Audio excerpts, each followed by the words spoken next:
Michael F. Roizen, class of 1967.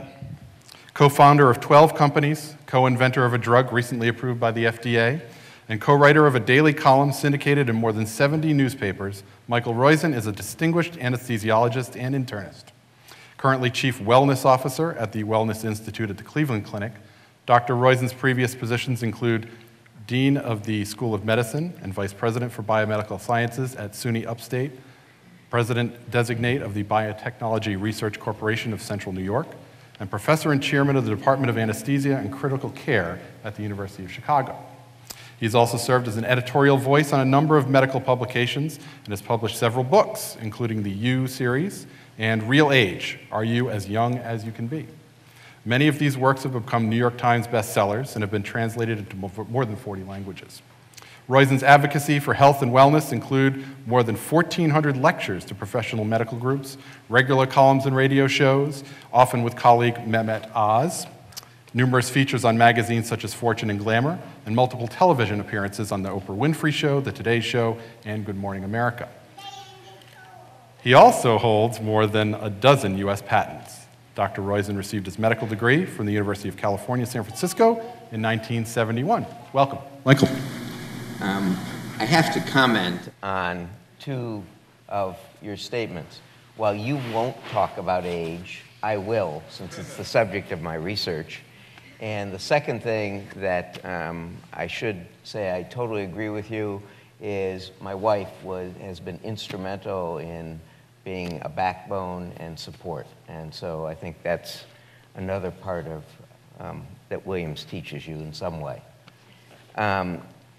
There actually are 5 things at Williams that have changed, or 5 concepts that I got from Williams that changed my life and my career.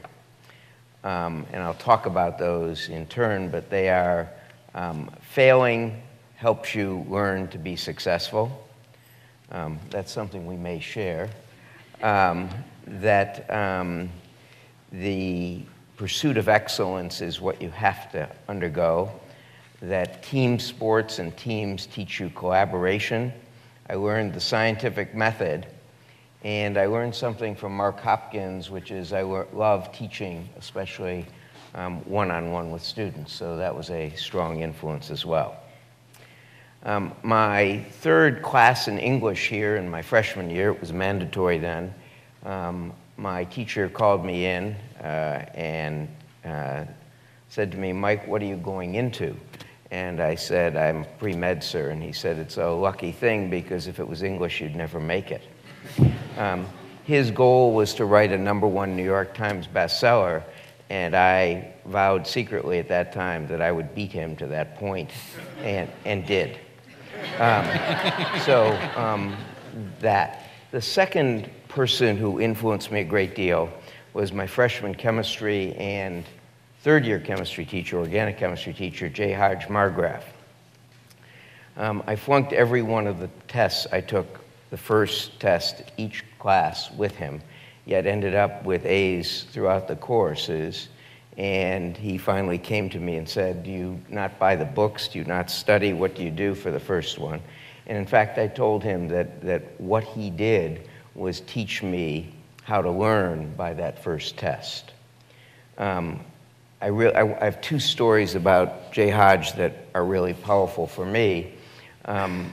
My son, who's here, Jeffrey, also took organic chemistry from him here, and our daughter Jennifer was in his last class, and Jennifer was, in fact, in a thesis advisory role with him, or he was her advisor, and we were really proud. I came for, I think, the 35th reunion, and it was her graduation at the same time, and he came up to Nancy and I and said, "Your daughter is absolutely wonderful. She thinks totally outside the box," which we considered the greatest compliment you could give someone. And then we went to our daughter very proud and said how proud we were and what he had said. And she said, "Mom, Dad, I don't want to disillusion you, but I can't even find the box."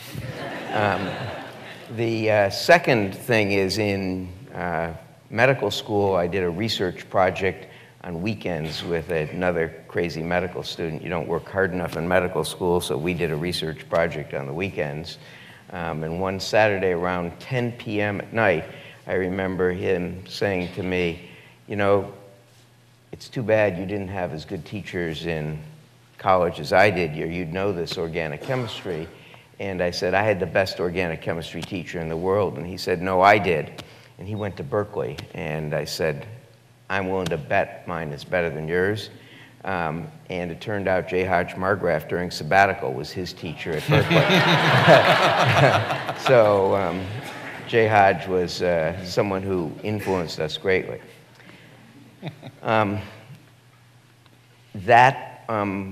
When I graduated from Williams, and Williams was good enough to keep us out of the Vietnam War, that was a key component in that time. Staying in school was key, and going to medical school also got you deferred.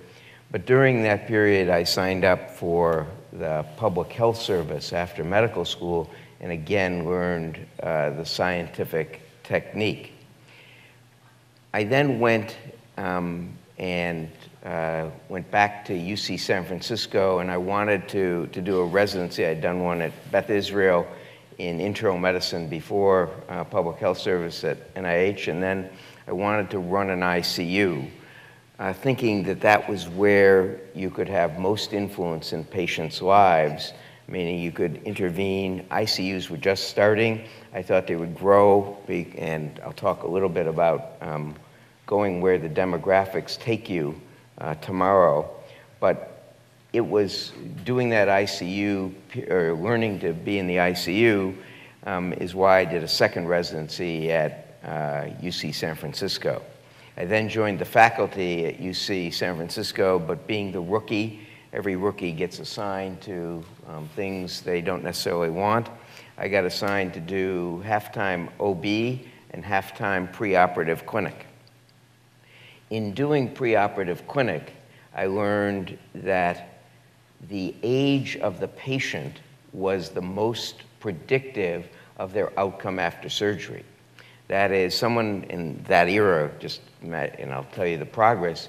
If in 1975, if you were undergoing cardiac surgery, you had roughly a 20% major complication rate or death rate if you were age 65.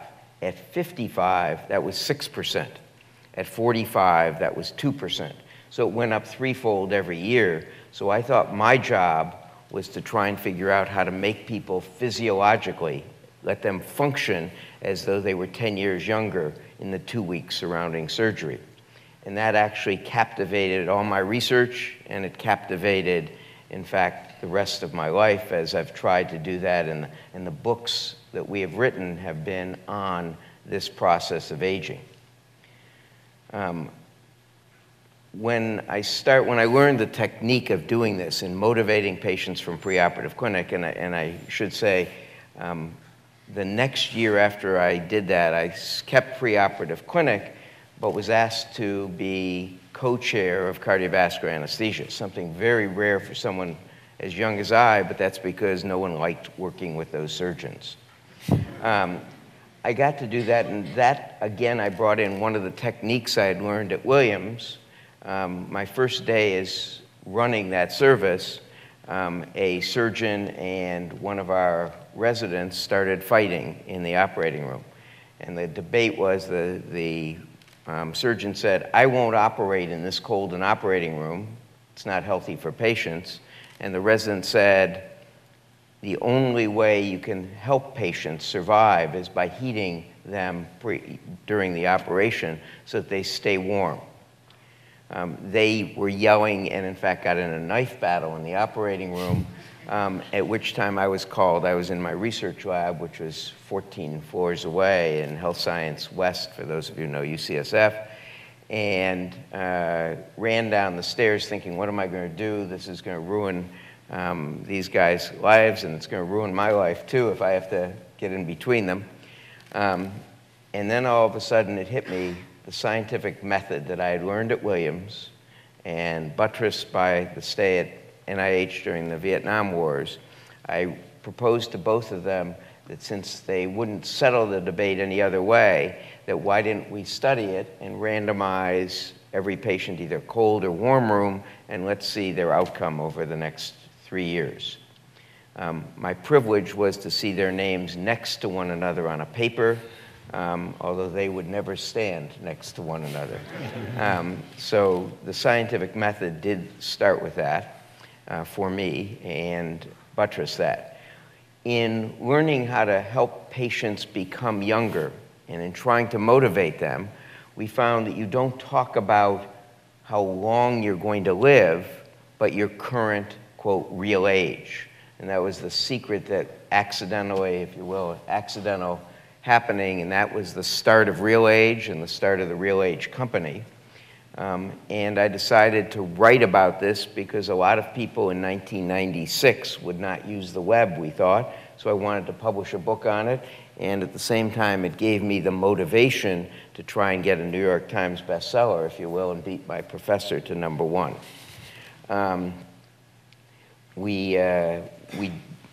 During the research on that, I upped my hours of working. I was chair of the Department of Anesthesia, Critical Care, and Pain Management at University of Chicago, and I'd been working 65 to 75 hours a week on that, but I upped it to about 105 to 110 hours a week. And my wife said to me, "Why are you trying to kill yourself?" And I said, "I found a secret that can change the health of the nation. I can figure out how to motivate people to be healthy." And Nancy condescendingly said, "You know, okay, don't feel bad about it." But supportive, but didn't want me to break down if I didn't change the health of the nation. So she said, "How are you going to do that?" And I said, "I'm going to get in pop culture." And she said, "How are you going to get the concept of RealAge in pop culture?" And I said, "I'm going to have a #1 New York Times bestseller." And she said, "How are you going to do that?" I said, "I'm going to get on Oprah Winfrey." And she said, "How are you going to do that?" I said, "I live in Chicago. She lives in Chicago. Her producers live in Chicago. I'm going to find one of her producers and motivate them to get healthy, and then they'll have me on the show." Well, it didn't quite happen that way, but I did get on Oprah. In fact, we turned down Oprah. I was told after I wrote the book never to accept anything in publicity until the book comes out. But 2 months before the book came out, they had gotten a copy of it and wanted me on because Oprah wanted to do a New You series in January. And so the first week in January, I got a call from a producer to be on to talk about aging. And I said no. And I got called 3 times and kept saying no. And the producer of that segment finally said to me, "You know, no one's ever said no to Oprah before." And I kept saying no, and then they had us on for at the time the book did come out. We were lucky. There was a snowstorm in the east, so everyone had to stay home, and it was her biggest show up to that time she's ever had in viewership. They get 1-minute Nielsen's now, but they used to get 5-minute Nielsen's. And Jerry Springer and they were running neck and neck in the ratings wars that year, 1999. And they knew, because they show in Chicago first, they know how the show does against Springer first. So when they saw how much they beat Springer at the end of the show, they said, "This will be the show during the Nielsen ratings period that will put us over the top." And she put $30 million of co-op ad into the show, and that's why it was the top show. That's why the book got to be #1. I've subsequently gotten to be on her show 17 more times, and she's taken 3 more of the books to #1 and 6 more of the books to be on the New York Times list. So I owe a lot to that process, if you will. But it all came out of, if you will, learning the scientific technique at Williams and getting the background to learn that failure can breed success. It also is a team sport. Our books are now, we've come out with 1 a year, and we've finally, Dr. Oz and I have finally stopped doing this. But our books, if you're coming out with a book a year, you cannot do it yourself. So they have to be a team. Mehmet writes the first third of the chapters, I write the last third and the middle third. We combine on, and then we have an editor who rewrites it all so that we have one voice, and we have a cartoonist who takes the cartoon. So it has to be a team, and we've learned that collaboration.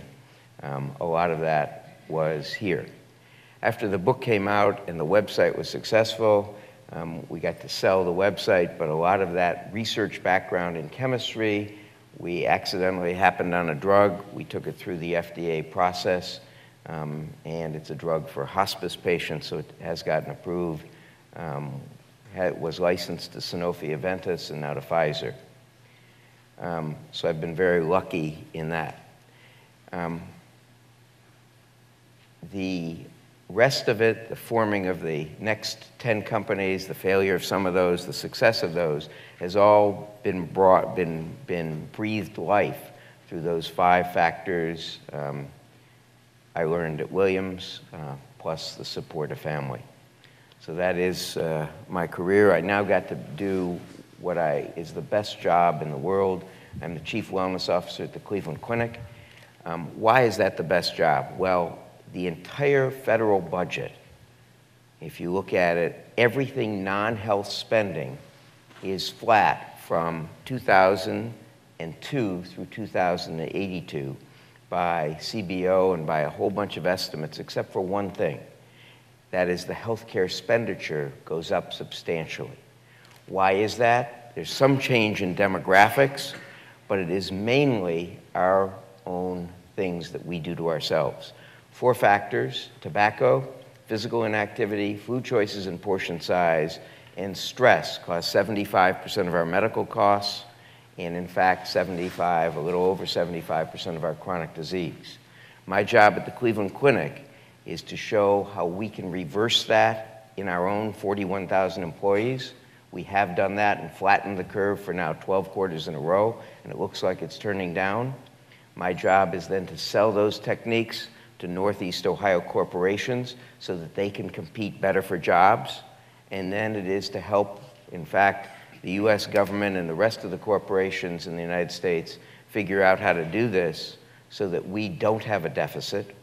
Our total deficit is caused by the excess medical costs of those 4 factors we do to ourselves.